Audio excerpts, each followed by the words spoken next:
A little while ago, I put out a video where I was asking what kind of stuff you guys wanted to know about Ultimate Hunting. Now I've actually been on a call with Rafał, had a ton of fun, and we got to answer a lot of the questions that you guys have asked. This is going to be probably a little video series because else it's going to be one incredibly long video. So here is part one. Rafał is the CEO of the company that is developing Ultimate Hunting. Let's start with some questions here, and the first one that we're going to be reading or asking here is, are the animals currently shown animal assets planned to be permanent, or will they be placeholders until the team can find a dedicated modeler to do custom work for them? Yeah, so I was in touch with the gym studio, and I think we will have the longer cooperation with them. So all animals you can see in the trailer or in the photos are permanent.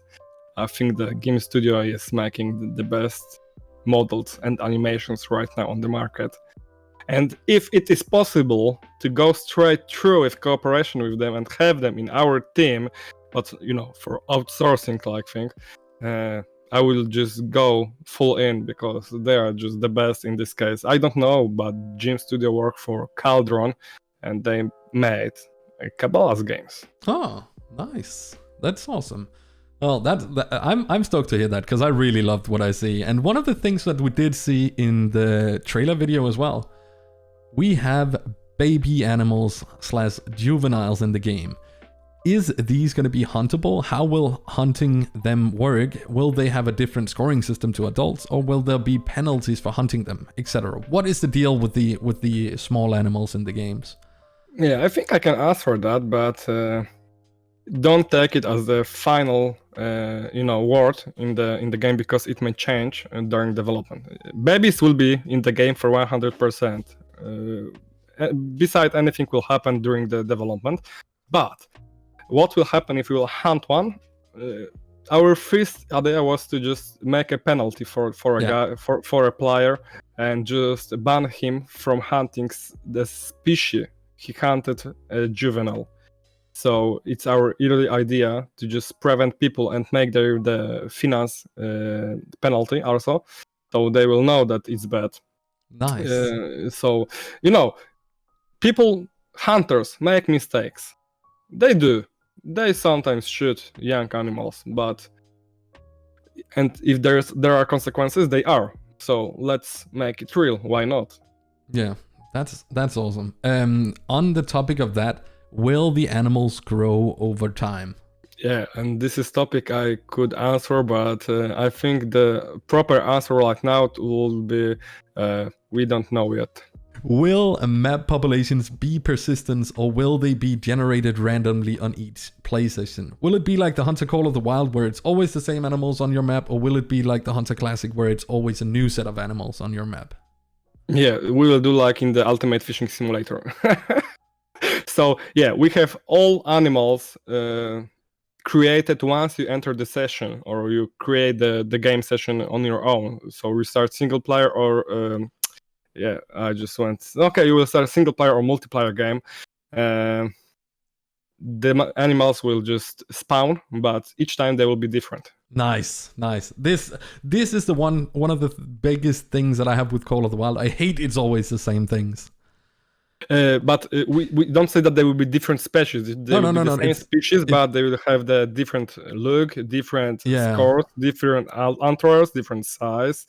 So and they will spawn in the different places. This is what we want to do, and I think it will be real. Nice. I'm super stoked to hear that. Next one is gonna be: can we buy in-game items with in-game cash, or will there be microtransactions? No microtransaction. I'm totally against it. I love the Hunter Classic. I love the free-to-play model.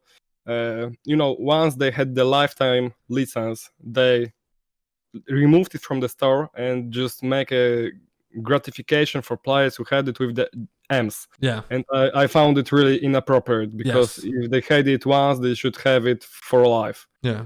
So and just ends bonification. So no, there will be no microtransaction. I'm fully against it. We will have, of course, DLC. Someone asked about that, but yeah, I will just say this in this moment. Yeah, if game will just go fine, we will make surveys. We will ask you what you would like to have in the game, and we'll just do it. Some of content will be free, some of content will be paid, but it's just like it should be. We want to make the base game cheap.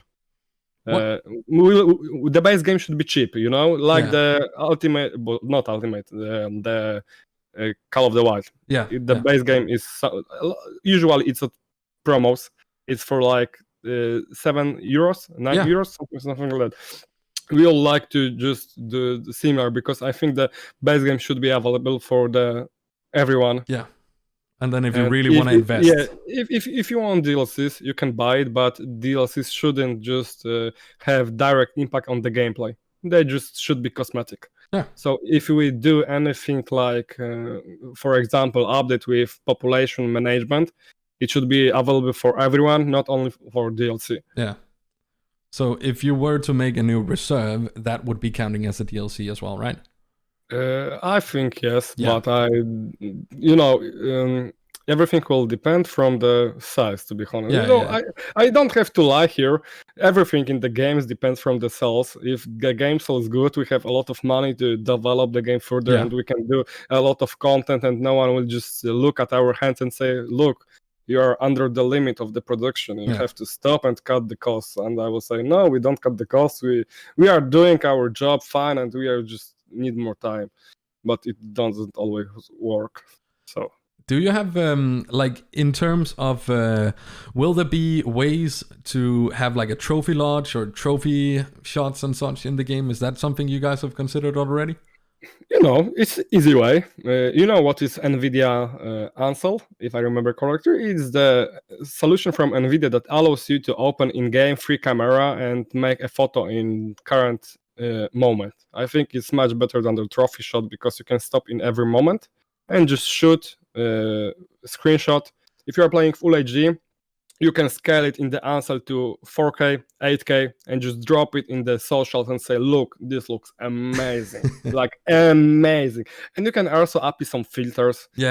Why we should pay for poses or any other things like filters if we can do this by this NVIDIA Ansel and just make it for like an update for everyone, or just prepare it in the base game because it's just a plugin for Unreal Engine and Unity, so it's easy to use. Nice. A thing that's pretty big for me. Okay, but you asked about trophy lodges. Yeah, trophy lodges. Yeah, I think there will be one, but I wouldn't expect it on the early access release. No. Early access, are we also looking towards 2022? Yeah, early access will be in 2022. I don't want to make anything in hurry. We need time, and I think it's normal time. We just announced the game this year. Some of you will say it's too early, but in my opinion, we just would like to keep you informed what we are doing. And when we will make surveys, we will not make them after release. We would like to make some of them like with the in-game character name just before the release, so we can make pure change before the release, and I think it's important matter. Nice. For the antlered/horned species, will they grow over time? If you pass up on a buck, does it have a chance to get bigger, or once it's already spawned, it stays the same size? I take this as being if we get a fresh population every time we start up the game, this question is probably not relevant. Yeah, and not. Yes and not. Yeah, it's not. In Ultimate Fishing Simulator 2, we have population that is just, each time generated for new. Yeah. But the fish grown up in your session. Oh, okay. So, in example, we can do similar in the Ultimate Hunting, but to be honest, we didn't plan it right now. No. I don't say it's impossible to do. It's possible, of course it's possible, but it may be a bit clunky to make change horns in real time, because they do in the hunter horns, the antlers are spawned once with the animal. So if we would like to just grow over the deer, and as you know, deer drops their antlers once per year, and they grow totally different next year, it will be really hard to make it. Yeah, I completely get that. But this was also if it went with the route like Call of the Wild, where it's the same animals you go and visit every time you log on the map. So it's not relevant for this game. What can we expect from the typical behavior of animals? Can we see predator to prey interaction at some point in game? Would we even get to a point where maybe fighting animals in between will be a thing? Okay, so we will just merge this question to one. So yes, we want to make the animals interact with each self. We would like them to fight, we would like them to hunt each other, we would like just them to interact with each other as it's done in real life. You know, predators attacks. I don't like the attacks of the animals in the Call of the Wild. I would like to Bear, don't run like a puppy if he will see me, but just, you know, stand on his paws and roar at me, and if I will not stand back, he will just attack me. It was done like that in the Kabbalah's Big Game Hunter Pro Hunts. Each time you went too close to the black bear or the brown bear, you were just taken down if you didn't shoot well. Yeah. So, you know, I'm in love in the Hunter Classic with Ibex fights. Yeah. But they do it so rare that I was only able to spot it once, and I have 1,500 hours. So yeah. And this is going to be where we're going to be wrapping up for this one, because else it is literally going to be 40 minutes of just sitting and talking back and forth. And honestly, these days it's kind of dry on content, so I might as well put it out in like 4 different videos. So I'm sorry, but you know, got to pay them bills, right? Thank you guys so very, very much for watching. I'll have part 2 out very, very soon. I just need to edit it, and it'll probably be out tomorrow.